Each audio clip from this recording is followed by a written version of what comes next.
Welcome to the Mike on Much podcast. I am your host, Mike Vierman. I'm here with my friend and trusted producer, Max Kerman, as well as our pop culture aficionado, Shane Cunningham. And of course, intern Erica is on the dials, making sure we're not too loud, that we're not too quiet, that everything is coming across nice and smooth for your listening pleasure. That was kind of like a radio opening in some ways. I would have done a different voice if I thought I was going to flow that well.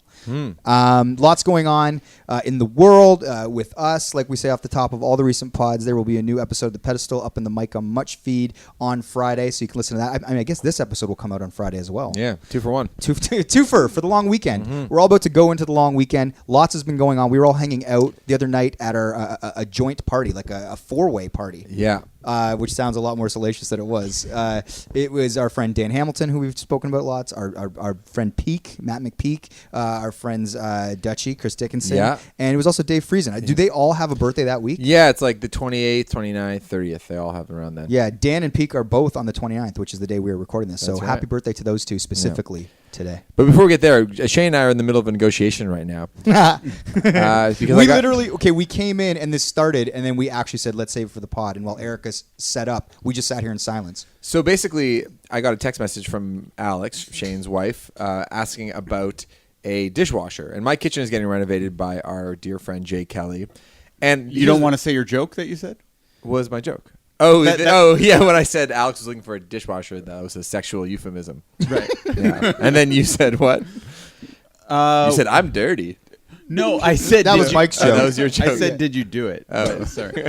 Anyway, continue. And here's the thing about this renovation. You'll just have to trust us that it was really funny before we tried to recreate it just now.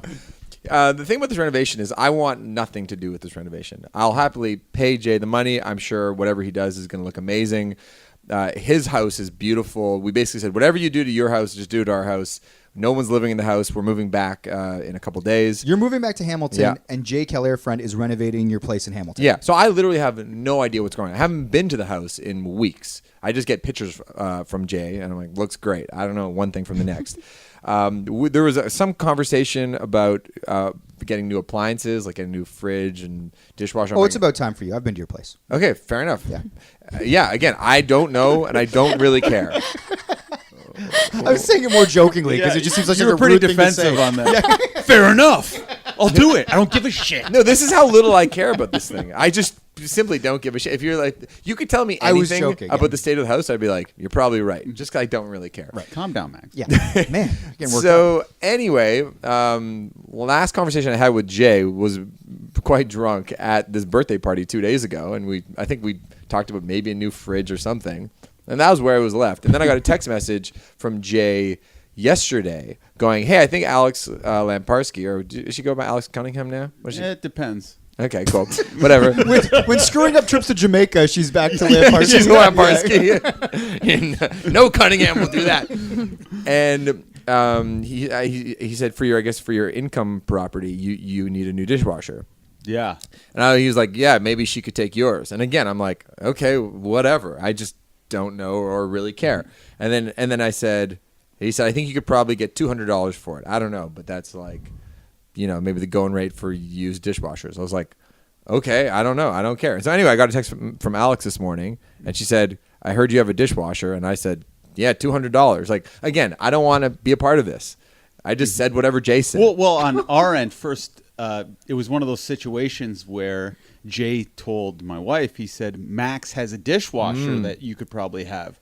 And she's like, oh, Max is a rich rock star. Yeah. Sweet, we'll take it. He's like $200. Yeah. So it was one of those, here, you can have this, and then the price. But just so you know, the only thing I know is just what Jay told me that the thing was worth. It was $200. So, but it would, anyway, the reason why this is kind of interesting to me is like, when it comes to sort of selling stuff to friends, like what do you do in that situation? Either because there's an opportunity to put something on Kijiji and make some money from it, but also you're like, what the best example of this is that we need some patio furniture in the backyard. And I got I think I put a note on Facebook asking if anybody had any ideas. Sally Foreman, Julian's mom, and Sally is married to Brent. They have a great, beautiful house. They used to live on the west of Hamilton Mountain. Now they have a massive place in the richest part of town. And she said, hey, yeah, you could have come on over. And she charged me like $100 for it. For the patio furniture. For the patio furniture. And Julian was so mortified by it because he's like, what the fuck does Sally Foreman, my mother, need $100 for from you? And this was like 6 years ago. But it was like, okay, on one hand, she's entitled to the $100. And it's the principle of it. And it's like, also you're the not a principle. charity, Max. No, I'm not a charity, but as Alex Lamparski a charity? Well, this is a special case because Max, you told me you were going to buy my drinks all night. Oh yeah, I did. Which do you that. did not. But I bought your dinner and your drinks. I bought. I'm just saying, Yeah. take $50 off because I'm owed that. So $150. So $150. dishwasher. Maybe that's because the I had move. promised Alex I was only going out that night because you were buying all my drinks, Oh. which you did not. Did anybody else buy you drinks? No, in fact, did you? Oh, yeah. Quite a few. No wonder I was getting so many brawls that night. Well, because Max made you promises, and then he disappeared. and you What were- drink did you buy me? I know you offered to buy me a Tiger, but I said no. That's Max's. That job. was at the restaurant. When we got to the Belgian place, I did 2 rounds with you. I was like, yeah, I got it. Don't worry, buddy. They're only $10. I tried fighting you, like in a playful, fun way. You were like, Yeah. no, I'm good, Yeah. and I insisted because you were complaining that Max had disappeared. Right. And then I had to buy Peak beer because it was his birthday. Yeah, well, see, I Yeah. was gone for that one. The night was more expensive than I had bargained for. Yeah, But anyway, the night was great. Like, it was a bit of a reunion for me. A bunch of friends from McMaster were there. People I hadn't seen literally in 10 years, so that was really nice. I got to see all the birthday boys, all the Hamilton guys. But then you started being a tease at the end of the night. Well, wait. This is I don't remember any of this. Okay. But I will say that I said to Mike, I was like, "Hey, you hear I got in a bit of a scuffle," and I was talking about another scuffle I got into, and then I found out getting in What here. was the scuffle that you were talking about? I saw him at work the next day, and I was like, oh, how was the rest of the night? Because some of the Hamilton guys were getting in an Uber back to town, so I left with them, Peak, Birthday Boy, Dawson, all these guys, and then I was like, I'm going to McDonald's because I am very drunk and I need to eat. And that was my exit. But people were still there. Like you, Manager Ash. We ordered a pizza to the bar. Shaney. I know. I got a text from Ash while I was en route to McDonald's that basically said, we got a pizza if you're dying. Because I was like, I was starving. And so then I was like, whatever, I'm going home at this point. But then the next day, Shane was like saying that, were you there for the fight or whatever? And I was like, what? Yeah, So what was the fight? What Well, was that's the what I thing? said. And then he goes, I'm telling it on the pod. Okay. I go, so I've been waiting for a But full then day. you came in and said, "Oh, why did you fight this other guy?" And I was like, "I did. I don't know. Well, now I I'm was- curious." Okay, you go first. Okay, so what happened was, I guess I needed cash or something at the bar, so I went to the ATM and I took out a bunch of money, which I was like feeling good, but I was a little like playfully pissed at you for not buying my drinks. So I got $20 and I started doing the thing where you're like pulling both ends of it, yeah. and I was like taunting you from across the room, like, "Look what I'm using, Max, my money." Oh, I vaguely remember that. And- I did not assume that you were trying to taunt me, though. I was just like, Shane's just being weird over there. No, but I was putting the money through my legs. and, like, I do remember that. I thought it was funny, but I dancing didn't around with like it, performative. and I'm like, I'm going to use this money, Max. What are you going to do? I'm going to use this money. But there was a guy at the bar who thought I was taunting the bartender. Like, I got this money. You want it? Come and get me a drink. Because he was at the same angle because you were across the bar. Yeah. And the guy goes, "Don't do that. You're being a jerk. Like, what are you doing?" And I go, "Oh no, it's Max Kerman over there, like, you know, from Arkell's." And he's like, "Ooh, Max Kerman from Arkell's. Like, this guy is friends with Max Kerman from He Arkell's." starts making fun of you. Yeah. And I'm like, no, listen, it's Like, he owes me money. yeah, He promised me I'm like, that he's supposed to be buying me drinks all night. And he's like, "Ooh," and the guy goes, "You're annoying," and he like turns away, and he's like, "I'm done with this. I'm done." And I try to talk to him, and he just cuts me off, and I'm fuming, and I don't know what to do. And he's wearing a hat. And this is a stupid move I do, but it's like my most non-violent, angry move. I take his hat and I throw it off his head. Whoa. Because I'm angry. I know. And then I'm like, okay, now I'm going to like take my punch in the face. Like, because, Oh, you're ready for it. yeah, I'm like, okay, this guy's going to like hit me or push me, but like, fuck him because I'm super upset. And then a guy comes over, he's like, "Hey, like, let's not be violent at this bar." And then I was like, "Oh, you're right, you're right." And then I kind of walk away and I cool off. And then I think like, "Oh, why did I throw that guy's hat off?" Only because I feel like I could beat him up if I wanted to. Okay. If he was actually bigger than me, there's no way I'd grab his hat Yeah, because I'm like, fair enough. if he did punch me, he would hurt me very bad. So I'm like, I go back and I talk to him. I'm like, listen, I'm like, here's what happened. I'm like, I have a daughter. And I'm like, just to get the sympathy vote right out of the way. Yeah. And I'm like, I have no money. And I'm like, I bring up the fact that Max Kerman is standing there. Not because I'm trying to brag like I have famous friends. I'm saying he's the big famous rock star who told me to come out tonight, and he's supposed to have all this money to buy me drinks, and he's not buying me the drinks. So I was doing that dance with the money to show him, look, I'm paying for my drinks, because he had told me he was going to buy me drinks. So I was trying to be funny for him. I was not taunting the bartender. I was taunting Max, not the bartender. Yeah. Exactly. I respect working and I'm people. like, and I'm like, this is a playful joke. And I'm like, I tipped the bartender a toonie. Okay. on how do you $100 respond to bill. that? You're a man of the people. And then he was like, "Oh," he's like, "Okay." And then he's like, "Because you have a daughter and all this." And we started talking, and we ended up talking for like, I don't know, half an hour to 45 minutes. Wow. We kind of made friends. But I did Interesting. feel really bad for throwing his hat. Yeah, but I feel like you're not getting any sympathy because I was talking to Dan Hamilton about this. When you have like a beautiful house in Hamilton and a second income property. Yeah. If you're like, I have no money and I'm wasted at a bar and I have a daughter at home, like nobody's giving you any sympathy whatsoever. I know that, but I'm saying he didn't know that. Yeah. Okay. So I told him that to garner the sympathy. Obviously, it's a very weird scenario. Right now I'm just like, I guess, house poor, they call it. Yeah. But I do have 2 homes. But I wasn't supposed to. Okay, that's the title of this episode. Yeah, this is like this is painful for me to listen to. I'm not gonna lie. Like fuck. That is a great perspective. But I know this. I know all this. I know this is Yeah. annoying. I know everything's annoying. But I wasn't going to go out that night because I simply have no cash. Yeah, And fair. you said you were going And to then, buy yeah. me this stuff, and I'm just explaining the story to the Yeah, guy. that's perfect. Yeah, that's fair enough.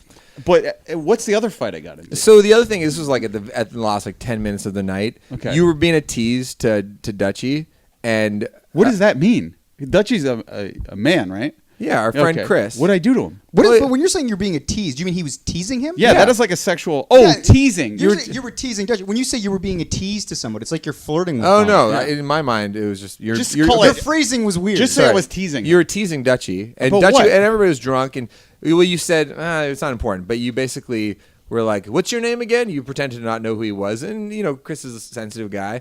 And I'm not pretending. I have trouble with names. Oh, but Everyone knows that. I think he took it as a you were sort of being condescending or acting like he was like a nobody, despite the fact you've met him like probably 36 times. And, my God. And so he's been like, I don't know. I feel like here's the thing: the Champagne Boys can really be merciless when it comes to making like teasing each other, and Chris isn't part of our gang all the time. He lives in Vancouver. Ouch. Heart of gold. Yeah. No, sorry. He's not around our gang Right. as often. Oh, yeah. And so I think he took it a little personally. And then I think you made a fat joke or something as well. Anyway. What? Yeah. He's not even fat. I know, but you said your name is Dutchie and you used to be bigger. That's what people were telling me. They said, I know, great but he you looks said 'cause he it in lost- a way that was mean. Because I was trying to show him that I knew who he was. I didn't know that was a fight. I'm like, you're the guy who used to be fat. It's always good if it's used to be. I know, but you can understand why somebody would interpret that as. If someone told me that, I'd be like, thank you so much. Anyway. This is nuts because this happened at our friend. I'm even struggling with his name now. AJ at his wedding. Mm-hmm. So he comes up to me all drunk. He's like, when we first met, I hated you. I'm like, why? He's like, you pretended you didn't know my name. You would always call me Al. I was like, I honestly mixed up your names, AJ and Al. Uh-huh.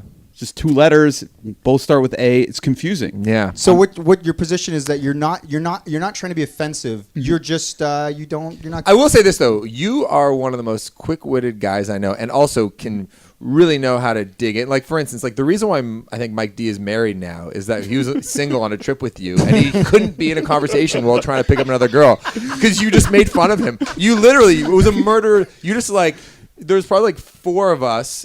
And there's one hot girl at the resort, and you just made fun of everybody mercilessly in a really hilarious way. I was particularly desperate that Yeah, trip, but you can just like cut people down. So you. I don't even think you fully realize, especially at that hour of the night, how brutal it can be. That's right. all, yeah. But I agree with that. Yeah. But in this particular case, and like Mike, I think can have my back on this. Like if we're talking about a show like Mad Men, Yeah. and Mike is very good. Mike knows every character's name inside and out. and he's talking about the characters, a show that I've watched every episode of, I'll be like, who's that guy? And you'll have to explain to me who the guy is, what his name is, in a show I've been watching for years. Yeah. Right? Yeah, fair enough. That's just how I am. Those are two separate things, though. No, but Yeah, I understand how your reality is that, but to everybody, it's to other people's. I was truly version of not the trying to events. be rude to Yeah. Dutchie. Yeah. And that's if he listens to the podcast. Oh, not anymore. Yeah. He's like, fuck those guys. I'll Anyway. say I love Dutch. Okay. He's been around for the last, like, I think, full week because Yeah. we had a night actually the night Yeah. randomly. Oh, it was the night we recorded the podcast. Yeah. Me, you, and Dutch ended up hanging out. It was a great night. I also was out with him and Dan like earlier, but it was nice having him back in town. And if he is listening to this, I hope he doesn't feel bad. And Shane, no harm, no foul. Yeah, and I think he didn't looks mean it. great. He's in great shape. Yeah, he looks- and he's a nice person. Yeah, great guy. Nicest guy. Anyway, it's also funny. It's telling because nobody remembers really any of this. Like I kind of remember, but I got a phone call the next morning. He's like, "Did I?" Because he called me the first thing at like 10 a.m. He's like, "Did I fight with Shane last night?" I was like, "No, you guys were just. It was nothing." He's like, "Okay, cool." Anyway, you don't rember it. Okay. No hats were thrown or anything? No hats were Okay, thrown. good. But the one funny moment that you had, Mike, is that you're doing the thing where you're sort of nodding off a little bit. Oh, yeah. At the bar, and you're probably Guys. your eyes were closed. Since I've become a dad, it's Yeah. like I got to keep it moving. It's all good. Your eyes were closed probably for like a solid like 5 minutes, and then you all of a sudden like we're having a conversation. You perk up and you go, "Here's the key," and then you just started to pontificate for like a solid 3 minutes. What was the key, though? I don't I'm remember dying what to the key know was. that part. Well, because sometimes I'm listening. I just my eyelids just need a little break. They're just like Mikey. Yeah, Let us yeah. have a lay down. Yeah. But I'll keep listening to the convo, and then if something That makes piques my sense. interest, Yeah. it's like okay, I'll jump back in. Yeah, yeah. Just a little break. Yeah. Also, this was like everybody was putting their eggs in this like Tuesday night party basket because it was 4 birthdays. We were gonna have a ton of people. We posted a bunch of stuff on the Mike How Much socials, where it was like. Yeah, it was just one of those nights where it's like everybody was going for it. There was a little bit of marijuana going around. Oh, was there? Yeah, and good old Dad Mike never really partakes, but I was like, this is like the one big night out, and good friends, everybody. There's such a good vibe that I'm like, I'll take a little puff, and then I think I'm like back in high school. So then it's like, so I feel like that led to one, my need to go get McDonald's, and two, maybe why the old eyes just need a little break. Fair enough. Should we cut that about the marijuana? No, I don't think so. All right, Well, I I was know. just going to ask, do you think you would feel comfortable disclosing that if it wasn't legal in Canada? It's a great question. And the answer, well, you know what? There's so many considerations. Like, I don't, like, it is what it is. And it's like, kind of like I guess the concern would be like, would somebody listening to this about future employment, would that somehow hurt me? But then in other ways, it's like, So you can get hammered as much as you right? want and It's be like, out of control. How many drunk stories Yeah. do we share on here? But then weed's taboo. Like, no, I certainly don't think that. But you never know what external factors could be swayed by saying like, oh, I smoked a little bit of like weed in a country where it's legal with my friends at a birthday party. It's not crazy. Yeah, But also- there is a bit of trepidation. Mm-hmm. You know what I mean? Yeah. Like, what are your thoughts on it? I think the industry we're in, I think we're pretty scot-free about it. Like, you know what I mean? Mm-hmm. but ironically, you're the most anti-weed guy in the biz. Yeah, I'm not anti-weed. I just don't participate really. But yeah. But yeah, you're right though. There is a weird trepidation. Yeah. As you say. I don't know. Trepidation. I was just trying to be cautious. I'm just like, dude, should we bounce it? Why did I share that? But then I'm like, fuck it. I don't care either way. Yeah. But it was great. It was was an awesome night. Yeah. All right, let's get to some topics. So this was actually not on the list. We have a couple more. We were going to do, I guess we have Shane's surprise topic near the end. We have a couple other we're going to hit. And then this is one I haven't mentioned to you guys, but I thought it was kind of interesting because I saw it on Twitter. So Shaquille O'Neal has a show coming out on TNT, and it's essentially Shaq, from what I understand, telling stories, and then they'll animate the stories. We've seen versions of this done in other places. Yeah. It's sort of like a It's recreation. like Drunk History, but animated. You got it. Yeah. So Shaq put on his Twitter, hey, I've got this new show coming out. All you animators out there, go to my website. There's all the elements there, like the animation pieces, like Shaq, and then like an audio file of his story or whatever. He's like, give me your best animation. The winner will get $500, and their animated short will get featured on the TNT show. So this happens. It's like a contest, a Twitter contest. People started to lose their minds on Twitter because they were like, if people understand how hard it is and how much time it takes to animate something good, any like animator worth their like basically, so somebody went to like an animator to get a quote on what it would cost to do like a 5-minute animation for a TV show on TNT, and they would quote anywhere from like $3,000 to $47,000 in that, depending on the talent of the animator, the pedigree, et cetera, et cetera. So everyone's like, this is a classic example of Shaq basically trying to trade opportunity for like free labor, and it's kind of insulting if you are a animator or it is your trade. It's like you're trying to get someone to do it for $500. Either they're going to be the shittiest things you've ever seen, or you're actually underpaying. It all depends someone. how you look at it, though, because I think if he offered $0, it'd be a lot better off, and it was under the premise of whoever does the best animation, we will use this and feature your name. Yeah, it's like if you're a up and coming comedian, you'd pay Netflix to be on there. Right. It wouldn't be like Netflix didn't give me a dime. It would be theory. like, I'll give Netflix $1,000 to throw me on their special. So I think it speaks to the shifting opinions or sort of outlook on the way that we view labor. Whereas like, I think what you're talking about is exactly what it used to be like in the past, whether it was like internship or like, it's like opportunity, man. It's like, if you're going to get to open for, I don't know who's a huge band. If you're going to get to open for Taylor Swift, like, why don't you pay us to come on tour because you get to play in front of 17,000 people every night? Well, other people would say, well, they work harder on their stuff and they should be paid for their stuff. And it's figuring out what that line is. But I guess for animators specifically, or people that have a certain talent, it's like, is the potential opportunity worth investing your time to get on Shaq's show? I don't know. The beauty of it is you get to decide before you put in all those hours. True. And I guess the argument too is that Shaq and TNT are so wealthy that if they're gonna actually air something on their like network TV show and only pay $500 for it. I guess anyway, this is why people were upset. What is the appropriate amount? It's funny you asked that. So today, Shaq tweeted, "We heard you. We respect you. The one we pick, we're gonna pay." The prize money is $10,000. Nailed it. Oh wow! So $10,000 is now the new prize amount instead of $500. So Wow. it feels like the online backlash. It either worked. I don't know if it changed the way that Shaq thought. Maybe Shaq didn't even think about it like this. Maybe he's not even involved. Maybe it's someone running a contest or whatever. Or maybe he saw some of these tweets because he does seem to be a pretty involved tweeter. Like maybe he was like, I'm not gonna do the Shaq voice, but maybe he's like, hey, like we can absolutely afford like, and Shaq would seem like. I mean, from what we watch with him, the sort of guy that'd be like, no, don't do tweet that. Like, make it 10,000. Like, really boost it up. Yeah, it's a really interesting question, and like I think, yeah, as you say, every creative industry has some version of this, because there's kind of two parts to it. On one hand, I think it's like a moral duty for the people in charge and the people who have the money and the resources to just treat, their interns or like, the people who are up and coming, treat them well, like the way we treat intern Erica, for example. Erica, say yes.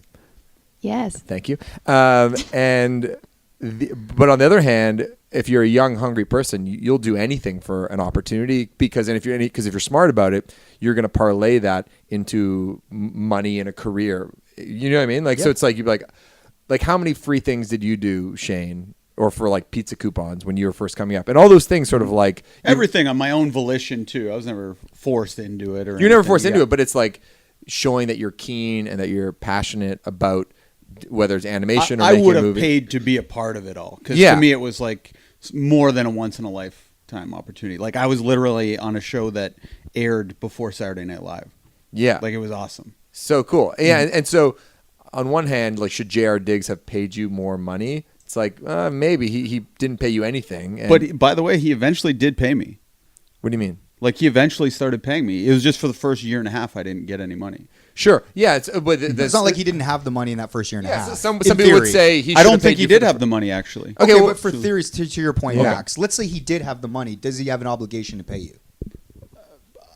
Well, he has an obligation. Like I guess I could work it out with him if I felt that, and then he could make that decision. But he would always tell me, listen, if I had the money, I would pay you. And me and Jer were more than workers. We were also friends. So I trusted him implicitly. Yeah. It just when you're young, you kind of just have to go for stuff. And even if it means like you're maybe weirdly getting taken advantage of, or some would see it as being taken advantage of, you also go, I don't care because this work experience is going to lead to other like bigger and better things. And my skills were very shit Yeah. too. So I was looking at it as a great opportunity to improve everything. Yeah, you might not have been worth what you thought you were. I was at worth that nothing. point. Right. And I think also like for anybody entering that position, like if you're a young person, it's like you also, and you see this with unionization, which is another thing we never really talked about what's happening at the Ringer, but like you also have to gauge when you go into a negotiation or like you want to fight for what you think is right. Like you have to gauge the level of the company. You have to gauge like the level of, can they even afford you? Because if the alternative is like, if you want this much, well, we can't afford to pay that. So that means there's no position. So it's either this sort of smaller amount or it's like you can come and work for free, but basically it's like if we have to pare down, you know what I mean? You have to always know the leverage, meaning like does the position have to exist or something like that in any sort of negotiation? I feel like it's like that's the hard thing. I think when you're dealing with something like TNT and Shaquille O'Neal, that's the argument. Is like this is a multi-million-dollar company. They're one of the most successful things. Like, you know what I mean? These are heavy hitters trying to get a piece of animation for $500. Well, and even with the JR thing, it's just, to me, it's hard because it's such a given that an 18-year-old is living in their parents' basement, and obviously that parent's not paying rent, right? So I always put everyone on the same scale. But some people, maybe they're out on their ass alone, and they actually need to work a job. And if they are working 50 hours at a volunteer job, they actually need to get paid, or they can't do it. That's a huge argument. Is that you people that have the time and resources, usually kids that are living at home, will always get those. That's my problem. I looked at it like I was on an equal playing field. So when I'm like, just work, like you ain't paying rent. Yeah. But it's like some people are at that age. So. Oh, for sure. And this is actually a whole other issue when it comes to like college applications and like when you're trying to get into like a grad school or med school. It's like the kids that really stack their resume usually come from wealthy homes where they didn't have to work a summer job, but just instead volunteered at the hospital, and like then their resume is like stacked. Yeah. But it's because their parents said, "No, don't worry, just volunteer. We got you." Whereas other, poor kids don't have that luxury. Yeah. Yeah. It's but I do like. Good look for Shaq either way. Yeah. Well, I mean, it was dumb of him in the first place though to just say $500. It was good of him. But I do like how public opinion becomes like a unionized kind of force. You know what I mean? Yeah, It's like it becomes like it. because you see this come up from time to time. I feel like. Did like Lena Dunham get into something on her book tour or something about like this sometimes happens when there's like a fan can open for a band, but it's like but they only got paid $100 and then like the artist gets called out for treating the opener like shit. So you have to be if you're gonna do that, you have to be obviously like very mindful that you got to treat people well. Yeah, had he not put any dollar amount on it, he would have been way better off. It was just he was almost like saying, "This is how much this is worth," right? It's more like your payment will be that you get to be on the TV show. Exposure. Yeah. Basically, you get exposure in lieu of pay. And I think that like even though in the past that was absolutely an acceptable sort of form of like exchange, people I think philosophically now feel like it's like it's a stacked system and just a way to get free labor. Yeah. But you're going to get different opinions all across the board. We should have someone in here that basically would strongly argue maybe the other way of doing things, and it'd be more of a healthy debate. Yeah. Who would be that person? Well, I think Shane took a good. You know who'd be that person? Kevin O'Leary. Yes. Oh. There's a segue. You're welcome. Yeah. Well, I actually didn't quite know how to get into this story. So Max set the topics today, and they were Kevin O'Leary was one of the topics. And when I said I didn't really respond to the text, but I did think I was like, how are we going to discuss this story for a couple of reasons? So for those of you who don't know, Kevin O'Leary is it's a very wealthy businessman. He's actually a part, full disclosure, of Bell Media in some regard because he's always on BNN. I actually see him in the commissary a lot. I see him in the parking lot a lot. Yeah. But he was on Dragon's Den here in Canada as like one of the investors. I'm sure you're aware of that show. If not, there's a version in the States called Shark Tank with Mark Cuban. It's very popular. Kevin O'Leary had moved on to being one of the investors on that. So he is a very somewhat famous sort of television personality / multimillionaire. Bit of a bulldog conservative. He had plans at one point to run. Dabbled in politics. He was going to run on the conservative ticket here in Canada. Absolutely. He's a very abrasive personality. Him and Mark Cuban would always battle on the panel at Shark Tank, stuff like that. But this past weekend at Lake Joseph in the Muskoka area here in Canada, he was involved in a boating accident where 2 people have died. So from what we understand from the story, from the reporting that I think I read on CBC.com, that article you sent, Max, is that at 11:30 at night on a Saturday, him and his wife were in a boat going, I'm guessing, at a fast speed, and there was another boat on the lake with, I think, 8 people in it, but it was a larger boat. They didn't have their lights on, and the O'Leary boat hit this boat. It like went across, it skimmed across the bow somehow, hitting one of them, like a man on the boat. He died instantly, and then a woman on the boat passed away after some time due to critical injuries. And so he released a statement basically saying that there was no lights on the boat, so he sort of set the scene, and then he also said that the other boat fled. So the boat that they hit, they said, sort of fled, and that was the statement. And then the police in the CBC report. Did you read the full article, Max? That you said?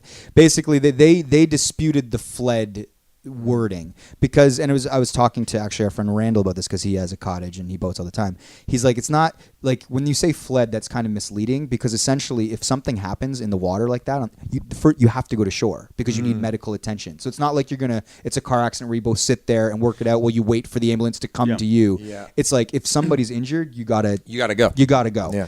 But I never thought about that angle to it. Yeah, because it's not like you like pull over to the side of the road. Let's wait, and just sort stay this here. out. Yeah. It's like somebody's seriously fucking injured. Get to shore, whatever.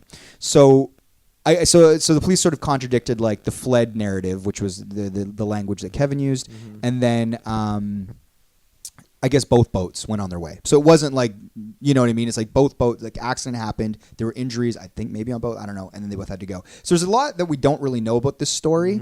Obviously, it's a very sad story because people have passed away. It's obviously a very popular story because there's a famous person involved.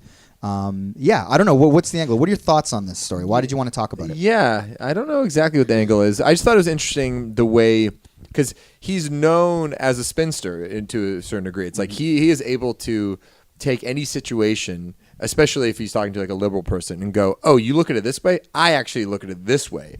And if, as a viewer of what was the show he was on? It was a business show on CBC before. It was really good. He'd always debate with a female colleague.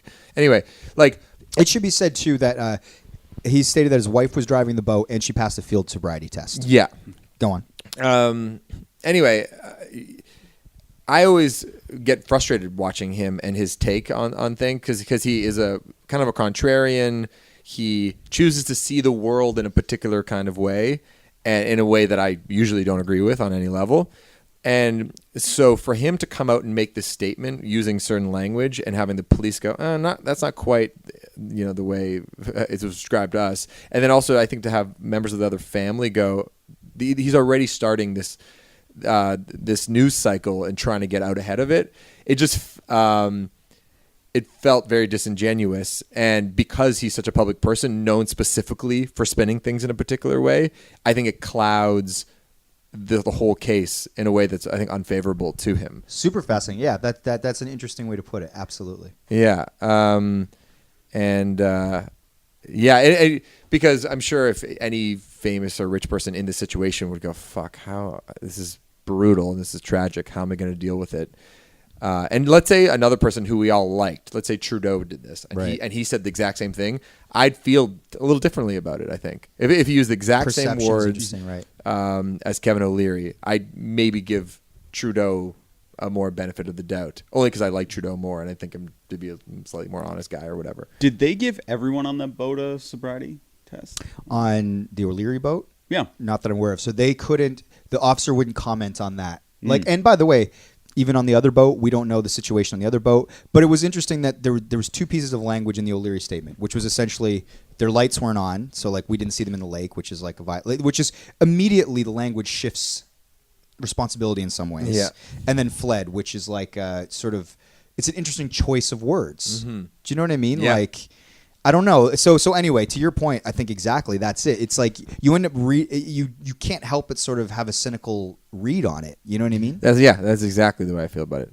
But I don't know. Like obviously, there's not that much information right now for us to even talk about. Maybe we're being unfair to the O'Learys, and we just well, don't okay, know. we totally. We totally could be being unfair to the O'Learys, but the reputation that he's built for himself, the fortune and the fame that he's built for himself, is on this very tactic, and it's just interesting that like.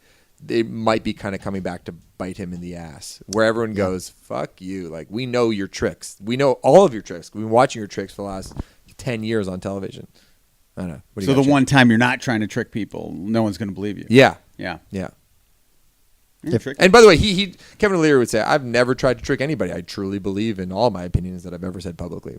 But to us, to someone like myself, like it feels like spin all the time. The most interesting thing that came out of this was just walking up when Mike and I were coming out of the elevator.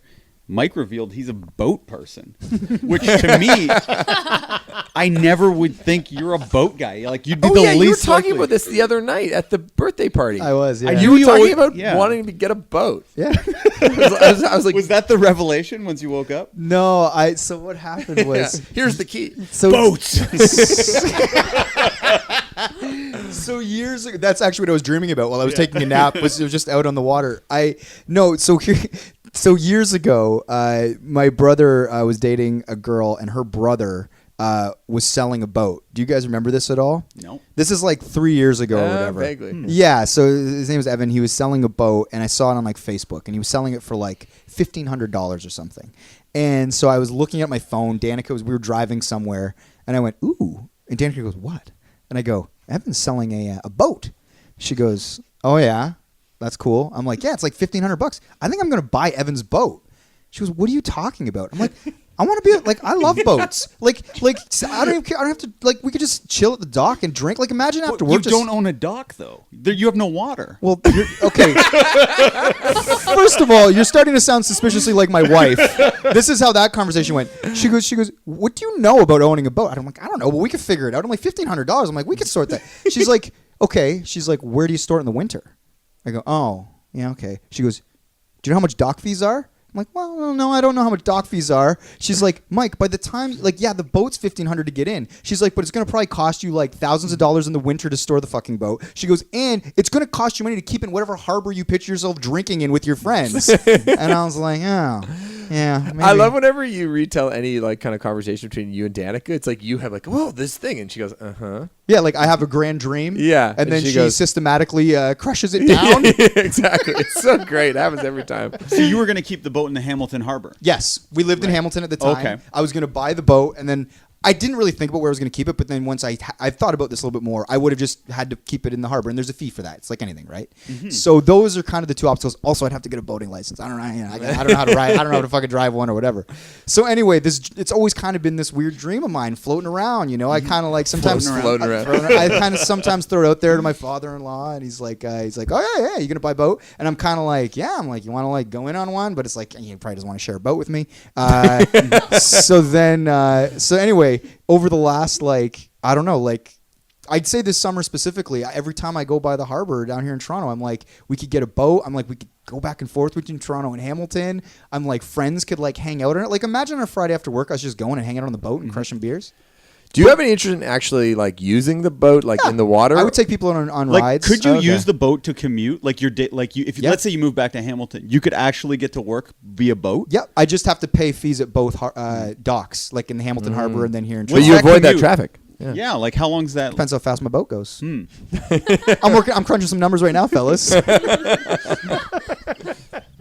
So anyway, it does feel like a bit of a pipe dream, and Danica like is sort of very lovingly just like every time I get weirdly excited about it, she's sort of like. And by the way, the reality of it is like to get a significant boat, like I cannot afford a boat at this point. It'd almost be like I'd have to find a chunk of money, and then it would have to be like a mortgage on the boat, and then all the fees. I would be boat poor. You know how you're house poor right now? Yeah. I'd be boat poor, and Max would have to be buying my drinks too, Yeah. and then we'd both be You like wouldn't his buy them. surrogate children. Yeah. So I don't think I would. I don't think it's feasible. But hey, man. If I ever come into a chunk of money, or maybe if I keep saving and we keep doing these pods and TV shows, maybe one day we'll be sitting on my boat in the Toronto harbor there. That'd be the dream. So anyway, does it seem that crazy? Don't I'm everyone not- talk I- at once. Have you guys been texting with Danica? Do not encourage Yeah, him. if he brings up the boat, do not. I'm just encourage- I'm always curious like boat people. What do they love about the boat? Yeah, it's a great question. I'm boat agnostic, by the way. I will. Okay, so first of all, on a nice summer day to like sit on the boat, not take it out, but just sit on the dock and like have some drinks on the boat is great. no interest in it. No interest. Zero. So would you say you prefer being on the boat when it's anchored more maybe even than when it's moving? Here's the beauty of a boat, Shane. I think that I'd love both. It's Right. like I could have people on a boat. I'm like, Here's the beauty. Let me break it down. we're not going to go out in the water today, but you know what, Maxie, Shane, Eric, we're going to record on the boat today. Let's do a pod on the boat, crush some beers, and then you know what? It's like I'm a little too tipsy. I don't want to go home and bug Danica and Winnie. I'm going to sleep on the boat tonight. Ooh. Wow. Yeah. Think about that. Think about it. Shane, when you wanted to stay in town, I just let you sleep on the boat. Right? I feel like I'd get sick at night or something. Seasick. Yeah, seasick. Nah, you'd get over it. Have you ever been seasick? No. All right. No, man. No further I questions. love the water. I'm like a fish that likes to be on a boat. It doesn't quite make good sense. analogy, I'm man. like a fish in a fish tank on a boat. So basically, Shane and I ended up talking about this, and he started laughing at me for being a boatman, and then we were just like, let's save it for the pod. And you're anti-boat, Max. Oh yeah, I don't care about that at all. All right, Erica, where do you fall on the whole boat? I love boats as well. Oh, nice. Did Yeah. your family have a boat? No. Also, No. I think the other thing too is because you guys know how I've grown up, you know, my circumstances. I feel like having a boat would be this real sort of like, Status symbol. it'd be like a sense of like, I made it. I'd be like, holy shit, like things are going like decent enough that I own a boat. Like, I don't know, man. It sounds pretty cool. Like people got their thing. Mine's a fucking boat. Guys, don't crush my dreams. No, I'm into it. I'm really happy for you, man. All right. Yeah. All right. I All hope right. that our listeners can still relate. This guy's talking about being broke, owning 2 houses. I'm like, I just want to own a boat. It's like, Yeah, this is hard for me. I'm just trying to eat dinner tonight. oh, we'll figure it out. let's pay for Erica's dinner tonight. It's okay. We'll get No, you. I'm not looking for gimmies, but I'm just saying. Yeah. All right. The nut always used to use that as a term of like, if you're looking good, he'd be like, Shane, you look like you'd be a guy to own a boat. He's like, you look good. Like, he's like, look at this. He's like, you look great. You look like a guy who'd own a boat. And then later on, he'd get drunk and he'd tease me. He's like, no, I said your face looks like a boat. And he's like, look at boat face. And yeah, so anytime he started getting boaty when he was sober, I started getting scared because I knew the insults were coming later. Speaking of boats, did you hear Nut and our good friend of the pod, Lights, and Manager Ash are going on a boat? I might be going on this boat too. I was wondering. Well, the issue is it's on moving day, so the movers are coming at 3. The boat takes off at 1. I've made a deal with the captain of the boat. If you can get me back to shore by 2:30, I will come on the boat from 1 to 2:30. What did he say? He said, "I'll do it for you, Max." He went, arr. Yeah, I was hoping for an invitation. Yeah. Well, because the big news that's coming out of this is that the Nut is going to be getting a tattoo done by Lights. Oh yeah, what's the tattoo gonna be of? It's a cactus with a machine gun. Is that you remember that? Yeah. I didn't. I thought he said he was going to let Lights decide what it is.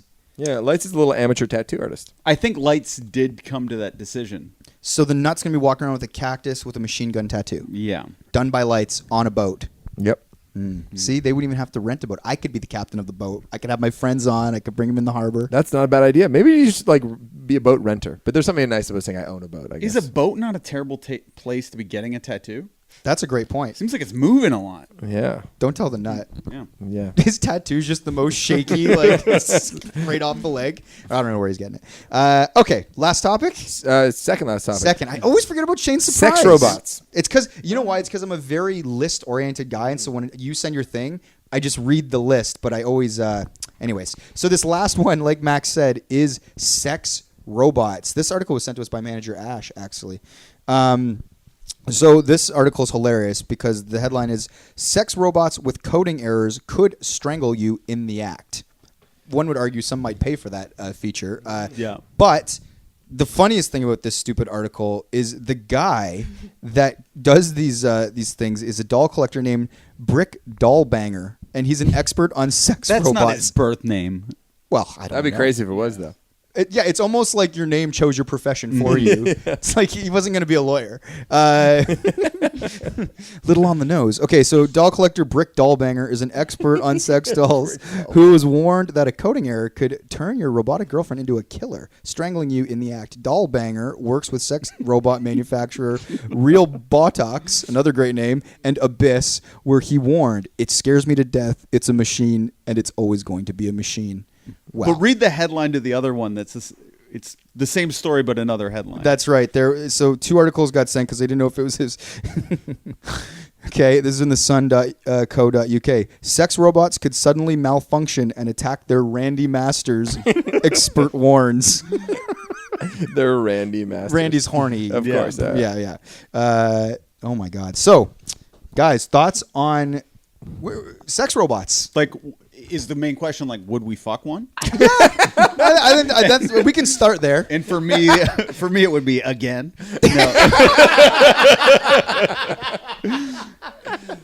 No, I haven't had sex with one yet. No, no, but I don't think I could at this point, just because. Would Alex think it's cheating? Oh, she hates sex robots, and she hates virtual reality. Okay.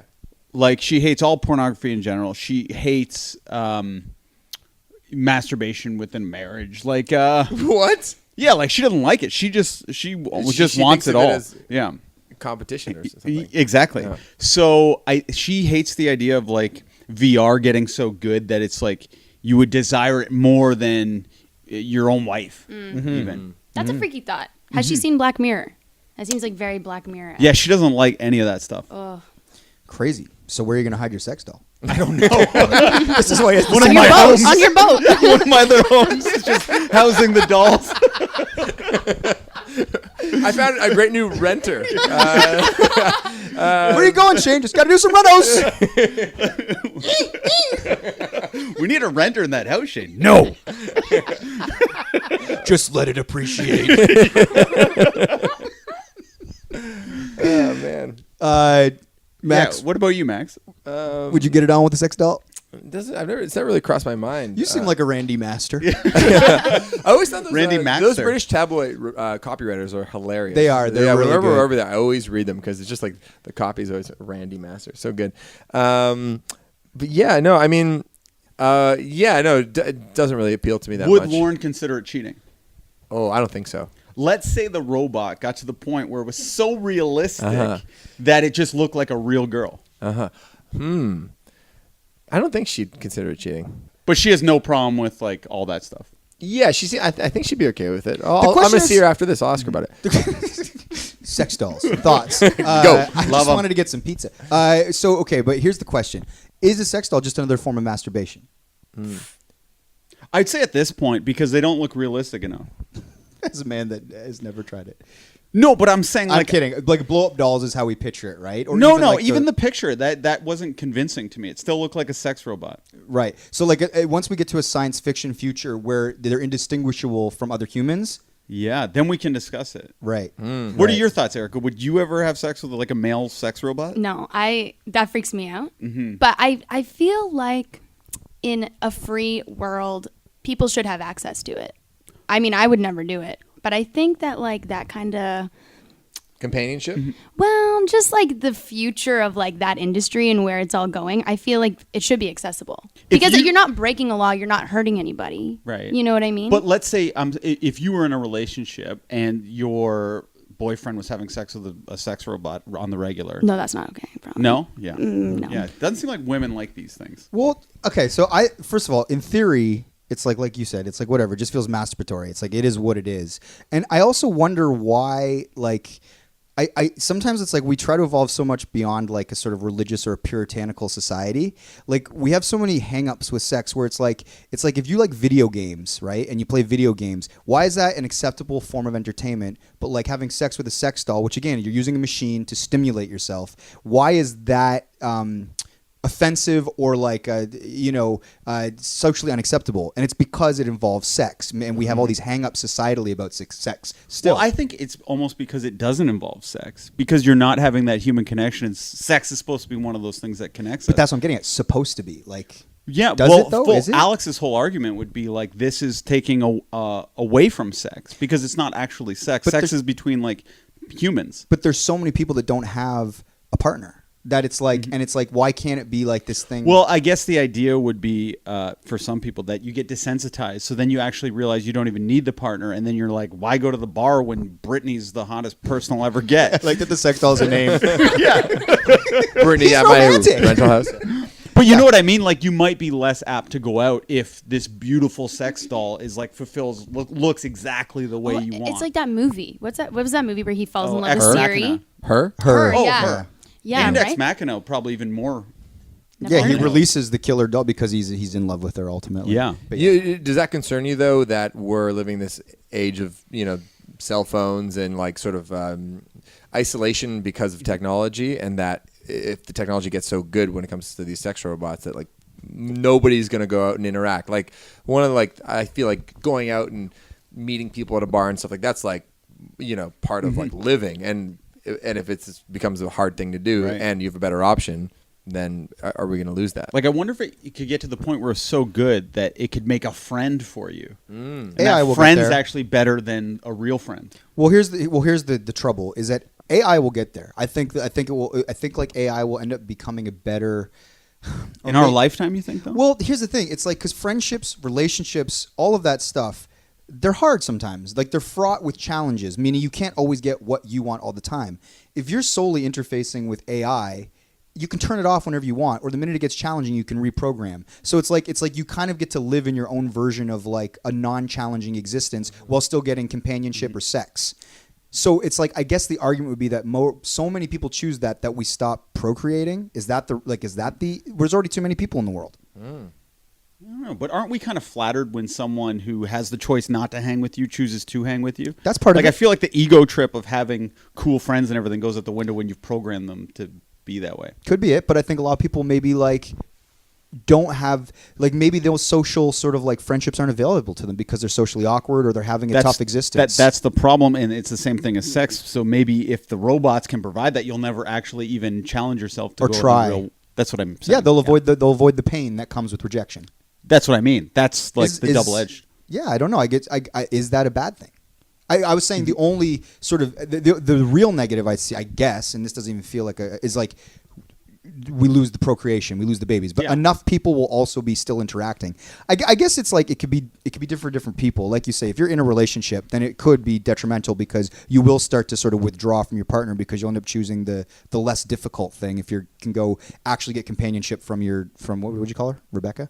Brittany, sorry, my bad. So it's like if you can hang out with Brittany and she's not going to like, give you a hard time, it's like, I'm going to pick Brittany. Or if your wife can go and hang, whatever your companionship is, it's like, yeah, maybe you take the least challenging path. That's what we seem to do as humans time and time again. But you do lose something, to Max's point. Like, the lifeblood of like our society and what we do is sort of communal living. It's like going to bars, commiserating, having these moments. But I think there's a lot of people out there that maybe don't have that. Would you have sex with one, and would Danica consider it cheating? It's a good question in the sense that like I said, philosophically, I'm not against having sex with them. I'm not. I probably wouldn't at any time. I'm not like, it's not necessarily appealing to me. Right. But in this sort of hypothetical, just for curiosity, you're like, Danica, I'm gonna try this tonight, just out of curiosity. Yeah. And then it turned out it wasn't a robot, but I was very confused, and I thought it was a sex robot. Her name was Brittany. It's the neighbor. No. To answer your question, I think Danica. We've never discussed it, but again, like Max said, I'll ask tonight. But I think she'd probably lean more like, why are you doing this? Like, what's the issue? Like, why do you feel the need to have sex with a doll, like a sex robot? Yeah, I'm like, don't call her a doll. It's a sex robot. I'm like, instead of like, let's sort out why you're choosing that over me. And it would lead to a larger discussion. But just on its very sort of surface, if you ask, would you have a problem me fucking a sex doll? I think yes. What about General J-O-ing? Is that cool, or is it just this unknown thing that's never discussed? No, we discuss those things. Like I think every couple needs to get to their own place of whether it's just a sort of accepted practice for both parties, men and women, and you need to get to what you're comfortable with as a couple. And I would say that that is something that we discuss and we're comfortable with, man. Cool. Let's throw a disclaimer at the top of this episode. This is who's Savage Love? Who stuff. used to Savage Love? And who was the older Savage. woman that used to do this all the time? Oh, she was on TV. She's very famous. Sue. There you go. Yeah, Sue the sex person. Verbatim. Yeah. Where do you guys fall on the masturbation fault line, Max? We're all pretty cool about it. Like don't ask, don't tell type of thing. No, it gets brought up from here, but it's not like a hot button issue by any Who does stretch. it more, you or Lauren? Not answering that. What? Mike had this whole thing about puritanical society, and we're trying to break down these barriers. Oh, sure. I'd say just about equal. He convinced you pretty quick to answer. I'll never answer that question. Just about equal. It's a die. So sex robots, yeah, they're the future, man, or maybe not. The last thing I'd say, because they were talking about like if the code gets written badly, the sex robot will kill you. That was kind of the premise of the article. I do think about that a lot on a greater society level when it comes to just like how, like when the internet is down, everybody fucking goes nuts. When Twitter stops working or Instagram stops working, everybody goes nuts. One of these days, like the biggest terrorist attack like of our lifetime, I'm predicting now, will be like somebody fucking with the grid and like airplanes not being able to land, or electricity going out in a major way, or people's sort of personal records being erased for good, or what, that's the kind of shit that actually kind of really scares me. Right. Yeah, if there were a weapon, like a technology blast, meaning you could just send out a pulse that would kill everything, like all the computers, it's like unless like and nobody rolls with cash anymore. Like what would we barter and trade with? It would be chaos. Yeah. It would be chaos. So you need to get gold. I still don't understand. I mean, I've done this rant before, but I don't get why gold is valuable. Me neither. I don't get why. I don't. It's just we picked something that's like a random rare. thing that like it's like I guess it's kind of shiny, but there's lots of shiny shit out there. It's Yeah. like there's like random metal, like that piece of metal over there. Like kind it kind of works as like an electrical conductor, so it can kind of be like what's its practical application? You know what? I heard something interesting in the 1600s. Tulips were like a version of gold, where they was people really valued tulips, like the flower. Yep. And then there was a tulip crash, and like the Netherlands lost all their money. I'm getting some of these facts wrong, but basically, at some point in time, tulips were things really in rare important. supply. Yeah. And lobster used to be for poor people. And now they're for rich people. Yeah. Talk about a comeback for the lobster. Wow. That's true. Inspirational. I was trying to think of a bad joke about how tulips will always be valuable. and Well, then I was bring it trying back to think the of a sex joke doll. about how we would barter with sex dolls, like With whoever tulips? Yeah. That's where I was going with Ah, it. nice. Thank you, Erica, for the laugh. Good job. Well, it was Yeah. out of disgust. All right, third topic. Third topic. For my third topic, since Max Alright. gave me this option, I figured I would just finish off the questions. Okay, cool. Because I have been making promises to people like I was going to. Yeah, that was fun last time. Yeah. Yeah. man. Giving advice. Okay, so Hold on, Erica, where are we at? We are at 56 minutes. Dope. Let's do some questions. Okay, so a guy asked me, this was about the farting topic. He wanted to know everyone's thoughts on farting at a urinal. Or I guess in your case, Erica, farting in a stall. Like, is that still funny, or is that just an accepted practice when you're in the washroom? I think it's accepted practice in the bathroom. Yeah. I think- it's like there's a guy, at least for guys, there's a guy code. It's like, people are kind of tending to their business, their private business. See, I would never do it, but I do find it very funny when I hear it. But I know that's not the type of funny where I can laugh at. So my eyes are kind of just smiling and laughing as I'm staring blankly at the wall forward. Yeah, That's the way I look at that's it. a polite way to. You don't want to embarrass anyone either. Unless it's like a buddy, then I'll like break that, Sure. and maybe laugh. Yeah, I think all farting's acceptable in the bathroom. It's like, where are you going to do it? But Like, is it still funny No. Oh, I find it funny. in the washroom? Yeah, Right. I do. Well, I don't find it funny. I don't find it gross though either. well, here's the thing. If someone just lifts out like a, I'm not going to find it funny. But if I'm in the bathroom and there's like a, I'm not going to do the noise. Yeah. We'll put the sound effect in, Erica. And it's like genuinely like a comical sounding fart. Yeah. Of course I'm going to find it funny. And is it funnier at the urinal than it is when you're in the stall? Because I think it is funnier. Yeah, it is. I mean, I would comment. Like, if a stranger farted next to me at a urinal, I'd be like, you really went for that. And I'd keep it moving. But you'd have to be at like a Leafs game and like be a little drunk. You wouldn't just do that to like our boss. Right. Well, I would. Well, we're I know. friends. I'm Yeah, talking yeah. about DJ. Yeah. I'd say that to DJ, too. What about you, Erica? I hate leaving you out. Yeah, do what you got to do in the washroom. I don't think it's funny. I wouldn't laugh. But yeah, all is acceptable in the washroom. That's where you're supposed to do it, man. Get it out. That's true. Very true. Who asked that question? I don't know. It All was on social media. Okay, this was an email. I can't be arsed with a voice note, but here's my predicament, boys. I moved to the UK just after Christmas, and I feel like this whole experience has been like a bad organ transplant. I lost my job, my relationship fell apart, and I'm starting to run out of savings. But there's lots of upsides. I've traveled around a bunch, met amazing people, and got to reconnect with my English family. My cool as hell parents have offered to help cover rent until the end of summer, but I need the extra time to find a job. But at what point do I say fuck it and just come home anyway? And how do I deal with the questions of why I've come back so soon? We live in this era of everything looking hunky-dory on Insta, and I know a lot of my posts have been positive because so much of my time here has been positive. I just don't want to explain myself and why I came back such a failure. Love the pod and you boys, and I'll see Max at the London show on July 25th. So, In England. yeah. Oh yeah, nice. So this is an excellent question. I think this is one of the best ones we've got. This is a very real question that I think a lot of people can relate to. You were nodding, Erica. What were you going to say something? You felt like you were very like, Yeah. yes.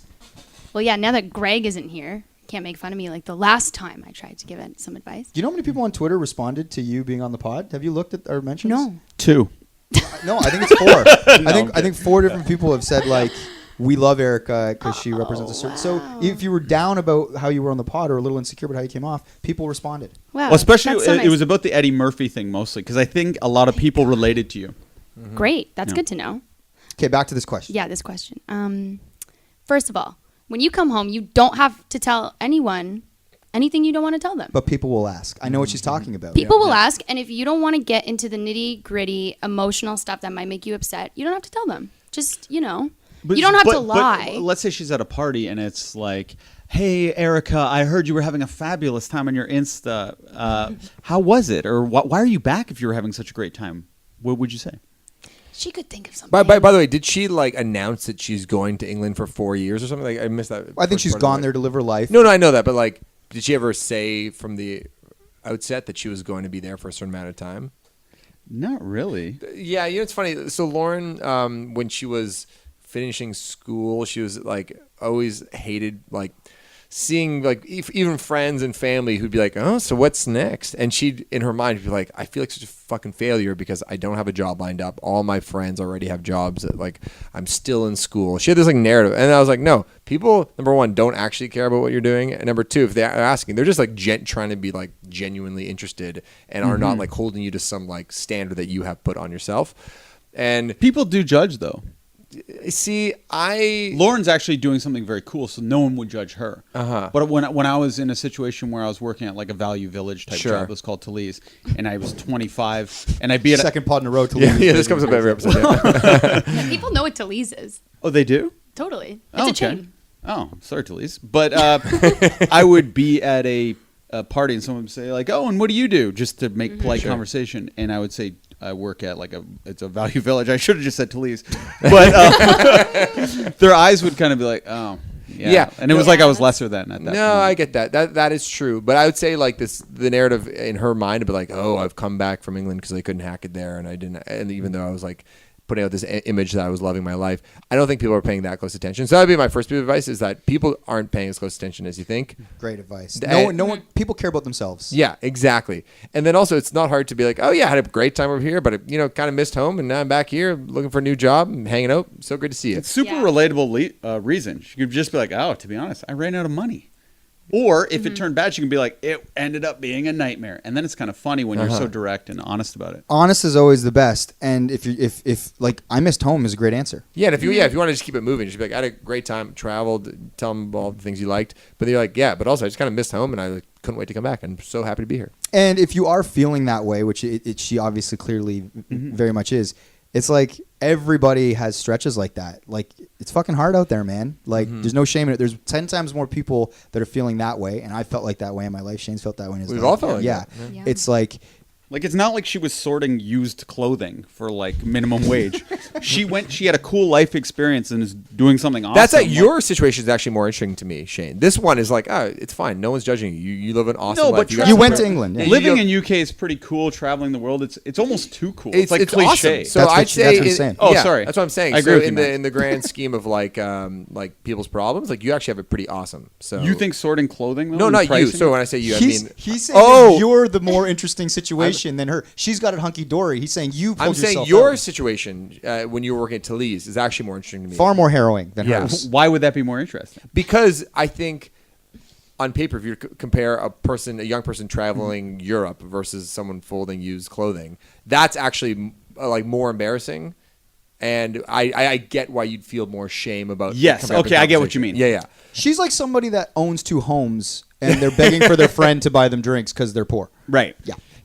But so I guess to extend this question, what would you guys do if let's say Shane, 25-year-old Shane was asking this question, how would you answer? Because I don't know how I would necessarily answer that. I would be. I really relate to how she's asking because I tend to think too much about what people think or what. No, I'm not talking about how you talk to her. I'm saying let's give 25-year-old Shane a piece of advice. Yeah, like you're. Let's say Shane asked the same question. So what your situation is what? So I'm living at home, high school dropout. I'm Yep. pricing clothes. I'm working 2 to 3 days a week at this Talese job, and the reason I'm doing that because in my mind I'm supposed to be working on like short films and stuff on my days off. So I specifically make myself work never more than 3 days a week.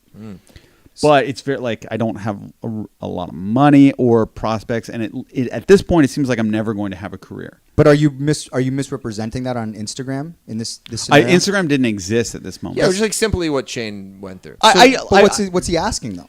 So We'll she's give him a saying how do I navigate the social Yeah. pressure? So in this case, it would be Shane's asking. So how do I next time I'm at a party, what do I tell people? Yeah, what would I do there? Oh, interesting. I would focus 100% on the short films. Yeah. I think that's probably what you got to do. You'd that's be like, the you know goal. what? It's like I got this job. It's actually. It's at Talese. It's super easy. They treat me well. They let me kind of make my own schedule because my passion is doing these short films. And actually, I did a couple of really cool things where I met Jason Schwartzman. I was helping on the show that's right before SNL. You know, J.R. Diggs. Like there would be a way to spin it in a way that would not feel as. I would embarrassing. open with I'm a filmmaker, and then they'd be Right. like, "How do you do that?" And if people even ask more than 3 questions, then you'd be like, "Well, to support that, it's like I am still living at home and I'm like hustling at this job." But like you open with the thing that you're. But really doing. it's almost like telling someone you're a musician, right? When you're like, Yeah. oh, I work here, but I'm a musician. I really think my songs are good.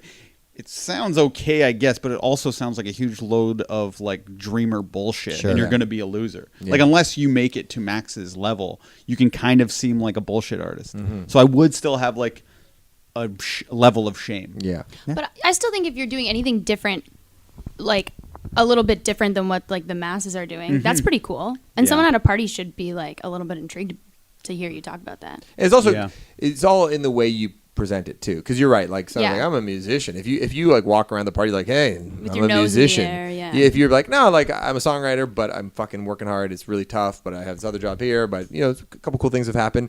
It's like if you present it in sort of like a modest, self-aware way, then I think people will find that endearing. Right. Agreed. All right, next question. And to the person that wrote this, thanks for listening. I hope you Yeah. feel better. If you're back, Well, you're gonna see her at the London show. No, that already happened. London, England, July 25th. July 25th. Oh, this is really old. Yeah. Got you. This is kind of more of a localized question, but I still think a lot of people are in the GTA listening to this. Love the podcast. So happy you're releasing Freedom episodes. Look forward to them in traffic, yada, yada. I am from Victoria, BC, and I'm going to Hamilton in September for Supercrawl and spending a few days in Toronto. This will be my first time in Toronto, and my trip is mostly inspired by all the great things I hear about both of your cities from the pod. Oh, nice. What are your favorite things to do or places to eat, especially looking for Toronto suggestions since I don't have many plans yet other than arranging a mom merch pickup. I'm staying around St. Lawrence Market area, but plan on seeing as much of the city as possible. You're in for a good time. So excited for you. Great time of year to be visiting Toronto. I'd say, first of all, just like plan to walk everywhere because, you know, from where you're staying, you can get like right downtown to Yonge and Dundas in the core of the city in 20 minutes. I'd say go to Kensington Market, walk through Chinatown, walk through the Annex and U of T neighborhood. You can take the subway up to the Danforth, and that's Greektown. If you go to the West End, walk down Ossington, which is a great strip, like Trinity Bellwoods Park. Write all these things down because it's Hit them with some places to eat. yeah. Where I would say Harry's Charbroiled, if she's not a vegetarian. where's that? It's, geez, I don't know. I would Google it. I'm bad with street I've never names. been I'm there bad before. with names. What is it? It's like this amazing burger place. Everyone had always told me it was their favorite burger place. It's my boss's favorite place. The guy who, when we first got the podcast, we got that opportunity to go to Hawaii, or I Oh, did. yeah. It was that guy's favorite wow. burger place also. Okay. Yeah. And I go there every Valentine's Day with my wife, but point is, it's closing in October. So this will be, what's this woman's name? Her name is Larissa. This will be Larissa's like cool chance to catch something as that kind of era is ending. for this General iconic Assembly place. is great. Grand, pizza. Grand Electric for tacos. Yeah. Pai Pai For pad thai? for pad thai. Or Kosan Road, even Yeah. though that's like pricey as Yeah, fuck. Khao San Road is amazing So for good, Thai though. food. Oh my God, there's so many places I don't even know where to begin. But it's fun. Good drinking hole. Give them one good drinking hole. Ooh, she'll be in my hood, St. Lawrence Market in the East End. Friday nights, Wing House, karaoke. There you go. There you go. And we've seen on the Mike and Much Insta story. That's where I hosted my birthday this year, and it's very fun. You took over that bar. You were pouring drinks. You were Yeah. singing. You were walking out with that wireless mic. The Yeah, Done it's Right awesome. Inn, the home of the famous Shane fight that we talked about earlier on the episode. Is that what that place was? Yeah, I yeah. didn't It's even know. yeah, We it's just a went to Queen, Queen it's like Street. near near Trinity Bellwoods. Oh, there's so many good So many good spots. For And then Hamilton, Hamilton. odds. Hamilton, yeah. So Nick and I have a little sports bar, Odds. It's on James, and it's actually just like literally a 5-minute walk to Supercrawl. It's on the same street, just a little up the road. You guys doing Supercrawl this year? Yeah, I think we'll be around. I'm thinking of coming in for that. Yeah, Nice. that would be great. Yeah. There's so much.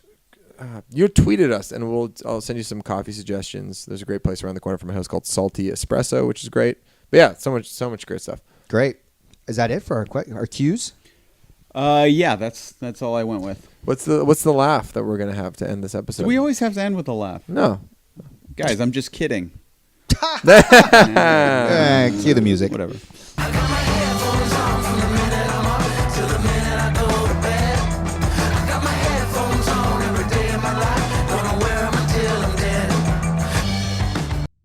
Mike on Much can be found on Twitter and Instagram at Mike on Much. You can subscribe to the show on any platform that has podcasts. Spotify, do it.